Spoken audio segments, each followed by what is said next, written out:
السلام عليكم، ازيكم عاملين ايه؟ يا رب تكونوا بخير. اهلا بيكم في فيديو جديد.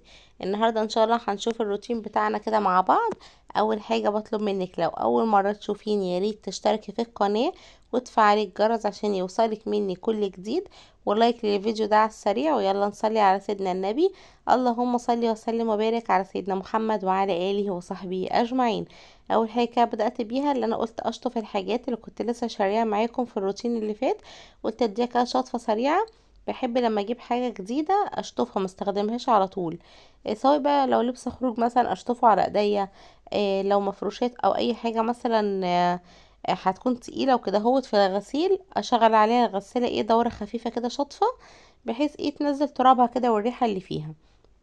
سبت الغساله بقى تشتغل، وقلت ادخل على الاوضه كده اظبطها كده من فوق فوق، يعني زي ما بنقول اظبط بقى الملايه، اظبط البطانيه والكلام دوت.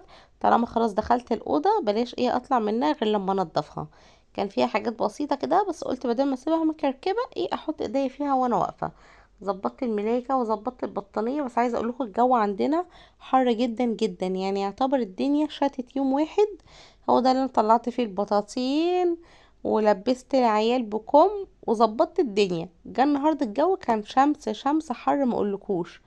عايزه اقول لكم منزله توته بكم وتحتيه فانلة كده بكم، حاسه ليها حرانه بقى، مش عارفه هتعمل ايه النهارده في المدرسه الصراحه.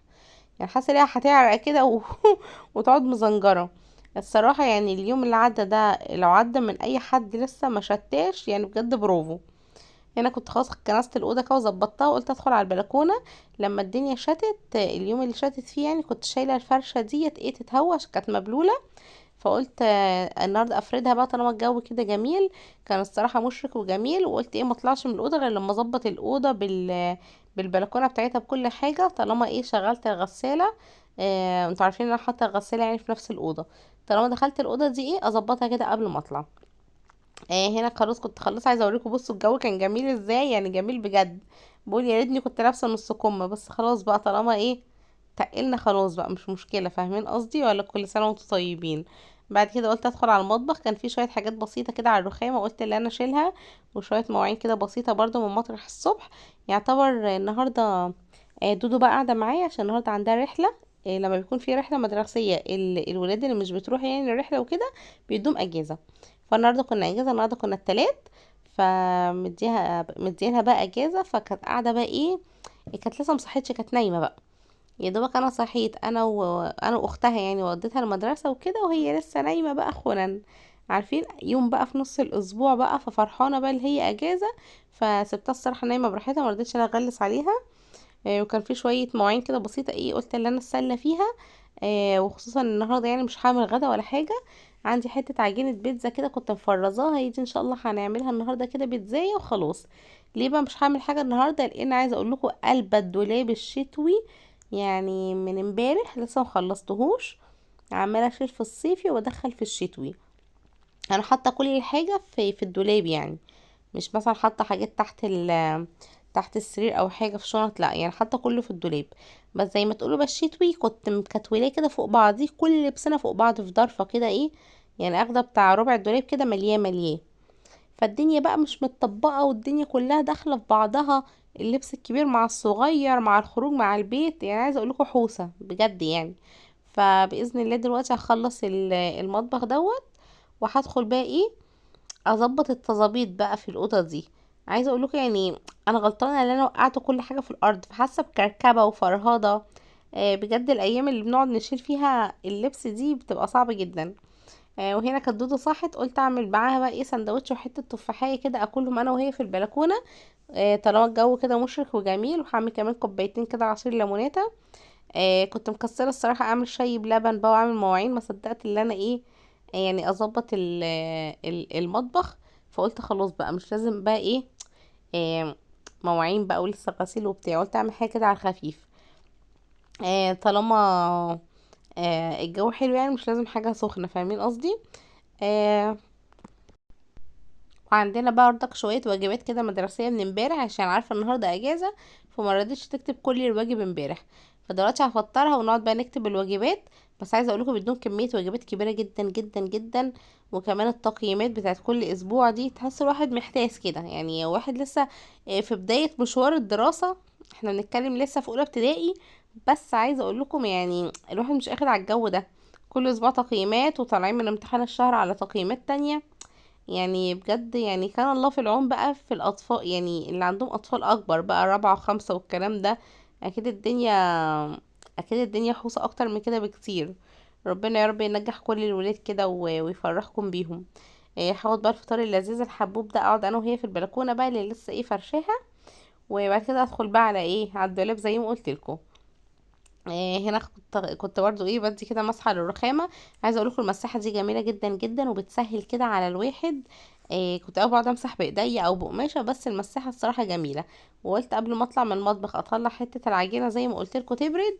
وهنا كانت الغساله خلصت، قلت برضو انشر الحاجات كده هو زي ما انتم شايفين. وخلصت الحمد لله الدولاب النهارده، انجاز الانجاز الانجاز اللي انا خلصت النهارده. عايزه اقول لكم يعني من امبارح وانا فيه، بس الحمد لله ظبطنا الدنيا. وهنا مثلا بتاع الساعة 6 تقريبا، كانت 6 المغربية قلت اعمل حتة البيتزاية ديت. كان المرة اللي فاتت زي ما قلت لكم، زي ما انتم متعودين معايا كل حاجة بعملها بالزيادة، فاهمين قصدي؟ مثلا عملت عجينة بعمل بالزيادة في مرة اكون مكسلة ولا حاجة اعملها بيتزاية. زي ما قلت لكم الفيديو اللي فات، اجيب خضار مثلا 2 كيلو ولا كيلو ونص، اعمل الاكلية بتاعت النهاردة والباقي يعني افرزه كده. اي حاجة بتنفع، عارفين اللي هو اي حاجه تنفع، انا ماشيه بالمبدأ ده. المهم هعمل بيتزاية النهارده، باباهم يعني سافر بقى وكده هوت. فقلت يا دوبك بقى البيتزاية دي هتقضينا يعني انا والولاد وكده اهو.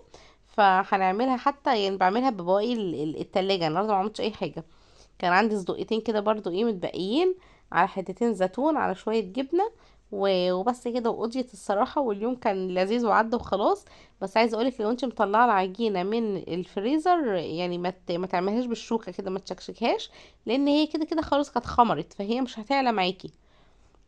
عشان يعني لو حبيتي ان انت تفرزي عجينه او كده ما تطلعش معاكي رفيعه رقيقه، لا سيبيها بالسمك كده اللي انت عاملاه، هتطلع زي ما هي، مش هتعلى منك، فاهمين قصدي؟ عشان لو خرمتيها هتحسيها رفيعة قوي، بقت رفيعة قوي. بس لو عملتي العجينة وشلتيها في الفريزر بجد بتطلع زي ما هي كأنك لسه عاملاها. بس المهم تعجنيها بشوية دقيق كده فوق الوش، عشان ما تحسيش هي ملزقة من مطرح ما ساحت، وهتبقى معاكي زي الفل.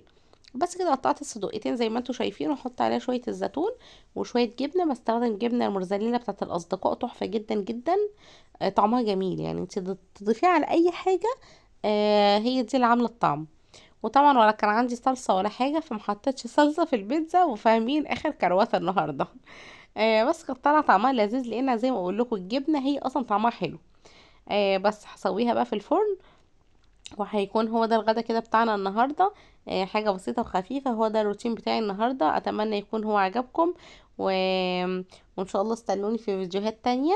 الناس اللي بتسألني بنزل فيديوهات امتى، بنزل ان شاء الله يوم او يوم لا. يعني انا لسه بادئه الاسبوع دوت، بس يعني ناويه استمر كده انزل فيديو يوم يوم او يوم لا، بحيث ما تنسونيش. وبالمره الصراحه بتسلى، وبحس كده بالنشاط، بحس التصوير بينشطني كده وبيسليني. غير وانا قاعده ماسكه الموبايل عماله بقى اقلب فيه، والوقت بيضيع. فبحس ان انا بعمل حاجه كده في اليوم بحبها ومسلياني.